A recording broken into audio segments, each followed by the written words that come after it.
मुझे रोना नहीं, आवाज़ भी भारी नहीं करनी, मोहब्बत की कहानी में अदाकारी नहीं करनी।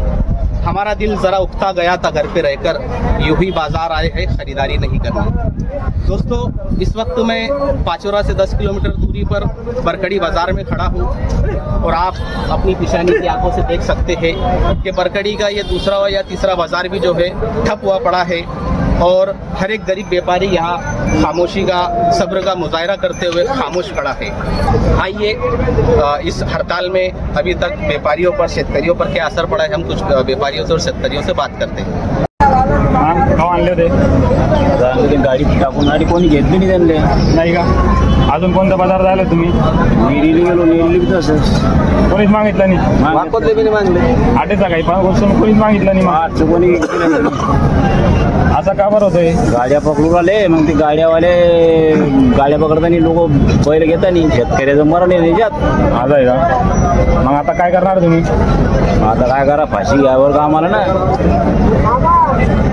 बैल विकायचा आमच्या आता पेरणी करा काय का बैल शिकत फिरा भाज्या तेवढ्यात कुठलं पैसे घाला फिरवले दादा, आमचे बैल विकू राहिले. आम्ही काय करायचं दादा, आम्ही शेतकरीच आहे, मला तर आम्ही 3-4 पदार आमचं भाडं तोडं, आम्हाला कुठाला पैसे पुढे आता काही अडी अडचण राहते आमची, त्याच्यामुळे येताना आम्ही बैल विकायला आम्हाला पैशांची गरज राहते. बजरंग दलवाले तरा देऊ राहिले, अजून आमचे बैल धरून घेतात, मग काय करायचं आम्ही? दोस्तों, मालूम कुछ इस तरह हो रहा है कि अभी भी कुछ लोग इस मुहिम में शामिल नहीं है। मैं उनसे अदबन और मुअद्दबाना गुजारिश करूंगा कि आप लोग भी इस बन की मुहिम में शामिल हो जाए। सोचे और गौर करें कि आप लोग किस लोगों के साथ शामिल हो रहे हैं। आप उन लोगों के साथ शामिल होना पसंद नहीं कर रहे जो हक की आवाज़ उठा रहे हैं, जो जुल्म करने वालों को रोकने की कोशिश कर रहे हैं, जो मॉब लिंचिंग करने वालों के खिलाफ खड़े हैं, खिलाफ अपनी आवाज़ संविधान और उसके दायरे में उठाने की कोशिश कर रहे हैं। हम करें बात दलीलों से तो रद्द होती है, उसके होठों की खामोशी भी सनद होती है, और कुछ न कहने से भी छीन जाता है एजाज़ सुकन, जुल्म सहने से भी जालिम की मदद होती है। तो आप सोचें और फिक्र करें कि आप किन लोगों के साथ हैं। आप जुल्म करने वालों के साथ खड़े रह रहे, आप अपने भाइयों के साथ नहीं खड़े जो इसके लिए आवाज़ उठा रहे हैं। मैं इस वीडियो को ज़्यादा लंबी नहीं करूँगा, बस एक बात कह के अपनी वीडियो खत्म करूँगा कि एक बार जंगल में आग लगी थी और जंगल के सारे जानवर जंगल छोड़कर भाग रहे थे। वहाँ मौजूद एक चिड़िया अपने आशियानों को जलता देख रही थी और पता नहीं उसके अंदर एक क्या ख्याल आया, वो दौड़ करके पास के जंगल में गई, वहाँ के तालाब से अपने चोश में 2 बूंद पानी भरा और ला करके उस दहकती हुई आग पर छोड़ दिया। वो फिर गई, फिर अपनी चोश में 2 बूंद पानी भरा और ला करके उस दहकती हुई आग पर छोड़ दिया। वो फिर गई, फिर आई, फिर गई, फिर आई, और ऐसा करते करते जब वो थक गई तो पास के उसी जंगल की डाली पर बैठकर वो सुस्ताने लगी। तो वहाँ बैठे असगर ने उससे कहा, क्यों री चिड़िया, तुझे क्या लगता है कि तेरे 2 बूंद पानी से जंगल की इतनी बड़ी आग बुझ जाएंगी?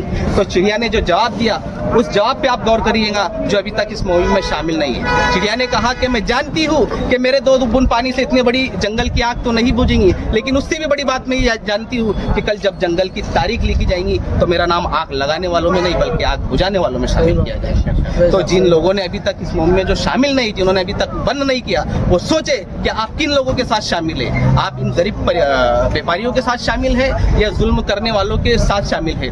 आपका लीगली काला माल पकड़ने वालों के साथ शामिल है या जायज़ तरीके से धंधा करने वाले, कानून के दायरे में धंधा करने वाले, व्यापार करने वाले लोगों के साथ शामिल है? आपको ये सोचना होगा। कोणी मागितला नाही, कोणीच मागत नाही, काय करायचं? 40 गाव गेलो, गोड्याला गेलो, आज वरती लागले 1,000 कोणीच घेतली, काय करायचं? कोणीच मागितलं नाही, नाही मागत. आता काय करणार? आता आमच्या वावरात मटेरियल टाकायचं काम आहे, मटेरियल काही नाही, काय करायचं? आता कुठे जाणार तुम्ही? आता काय करायचं? शिवून घ्यावं लागेल, काय करू? इथं लोक बजरंग दल आले, सगळे त्रास देऊन राहिले. बजरंग दलवाले क्यों आले? आता काय करशील पहिल्यांदा तुम्ही? बहिणीत काय करू? विकले तर बरं. 6,000 रुपये भाडं गेलं माझं, पण बैल विकत नाही. अपेक्षा काय? अपेक्षा काय आहे? सगळं मिळायला पाहिजे, मालिक काय पाहिजे शेतकरीचा, एवढं दुसरं काय व्यापारी आहे का? जर शेतकरीचा मालच नाही विकला गेला तर काय होणार? सरकारने आम्हाला काहीतरी करायला पाहिजे, मग तुम्ही कधी करायला पाहिजे आम्हाला? आम्ही शेतकरी काय करायचं मग? आम्ही व्यापारी आमचे बैलांनी घेऊन राहिले, त्यांचे बैल ते भजन करायला धरून घेऊन राहिले. याचा अडचण सांगता याच्या पुढे गाड्या धरायचं बंद करायला आम्ही, ही आमची विनंती आहे तुमच्यामुळे. तरी एकदम भयान झालेले. आता म्हणतो चालू करा, परवानगी आल्याशिवाय चालू करणार नाही, गाड्या धरायचा अधिकार नाही.